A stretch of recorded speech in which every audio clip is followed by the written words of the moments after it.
मुझे लगता है कि ये विपक्ष के जो लोग हैं बहुत बड़े भ्रम में है। मुझे नहीं लगता, मैं इनफैक्ट हर्षवर्धन जी ने जो कहा, मुझे नहीं लग रहा है कि नीतीश कुमार को कोई नुकसान होगा। उनके पास जितने वोट थे मुसलमानों के वो वहीं के वहीं रहेंगे, क्योंकि नीतीश कुमार जी की वैसे भी उनकी जो पॉलिटिकल हिस्ट्री रही है कि वो बीजेपी के साथ रहे, वो एनडीए का हिस्सा रहे हैं, उसके बावजूद भी उनको जितने मुसलमान वोट देते थे वो देते थे।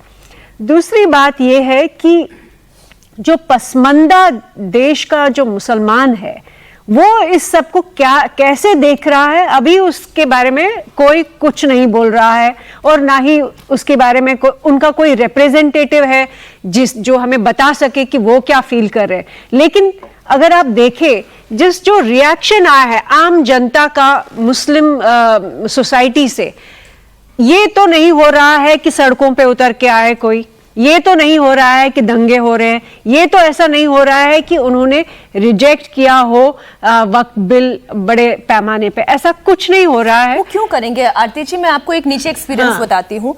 ईद के अगले दिन मैं कोई बहुत जाने पहचाने शख्सियत नहीं है, एक आम मुसलमान के घर में मैं ईद मिलन के लिए गई, क्योंकि हमारा उनके यहाँ आना जाना है, उनका हमारे से कुछ काम लगता है तो वो आते हैं। तो भाई मैं उनके यहाँ गई, मैंने उनसे पूछा ये वक्फ बिल जो है उसको लेकर आपका क्या कहना है? तो सफ़ी जी ने बोला कि मैडम एक बात बताइए, मैंने अपनी बेटी की शादी की, अपने बेटों की शादी की, वक्फ बोर्ड कहाँ था? मेरे घर में जब जरूरत थी, मेडिकल सेवा मुझे चाहिए थी, क्या 500 रुपए की भी कोई मदद हुई? कहाँ था वक्फ बोर्ड? हमें तो पता ही नहीं है कि इसका काम क्या है।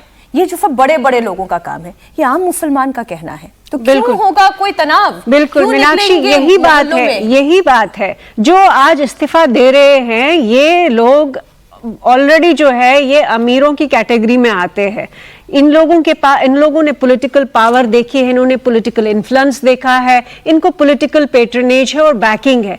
जो आम पसमानदा मुसलमान है वो इस सब में शामिल नहीं है, और मुझे नहीं लगता है कि वो इस बात से, इस वक्त बिल से नाराज होंगे। इसलिए ये कहना कि जो बीजेपी के जो एलाइज है बिहार में उनको बहुत बड़ा नुकसान होने वाला है, मुझे नहीं लगता है कि कोई नुकसान होने वाला है। सवाल सबसे बड़ा ये होगा कि आरजेडी जिसके पास 80% मुसलमानों का वोट मिला है, क्या वो किस तरह से उसमें पसमानदा जो ब्लॉक होगा वो कैसे देखेगा इसको? क्या कहीं ये तो नहीं होगा कि आरजेडी के जो मुस्लिम वोट बैंक है वो टूट जाए? मुझे उसकी शंका लग रही है, ना कि उल्टा। ये लेकिन एक डर उनके अंदर जरूर है आरती जी, मैं उस डर से मैं इत्तेफाक रखती हूँ कि वो जो अपने समाज के भीतर रहकर फिर उसके खिलाफत करने वाली बात है। मैंने उनसे जब ये कहा कि आप ये बात खुले में क्यों नहीं कहते, आप आइए खुले में अपनी बात कहिए, तो उन्होंने कहा कि मैडम ऐसे हाथ जोड़ के कल को फतवा जारी हो जाए, हम अपनी रोजी रोटी कमाकर खाने वाले लोग हैं, अपने दम पर जिंदा रहने वाले लोग हैं, हमें किसी से कुछ नहीं चाहिए, लेकिन अब सच बोल देंगे तो फतवा जारी हो मीनाक्षी बिल्कुल तो आपने जो प्रॉब्लम, खुले समर्थन भी कह रैलियां निकाली है, महिलाओं ने भोपाल में निकाली है, बम्बई में निकाली है, लेकिन आपने प्रॉब्लम को एक्चुअली आपने टच किया है। जब यूपी के इलेक्शंस हो रहे थे उस वक्त मैं एक टैक्सी ड्राइवर थे, तो मैं जा रही थी, यूपी जा रही थी, तो उन्होंने मुझे कहा कि मैडम हम क्या बताएं कि हमारे साथ क्या जुल्म हो रहा है। तो मैंने कहा क्या प्रॉब्लम है? तो कहता है कि मैडम हमारे घरों पे कब्जा जो है वो मौलवियों का है। सोच लीजिए। तो जो प्रॉब्लम आप बता रही है कि खुल के नहीं बोल सकते हैं, अब जो खुल के बोल रहे हैं उनके खिलाफ उन्हीं के अपने खड़े हो जा रहे हैं, तो ये भी सोचने वाली बात है।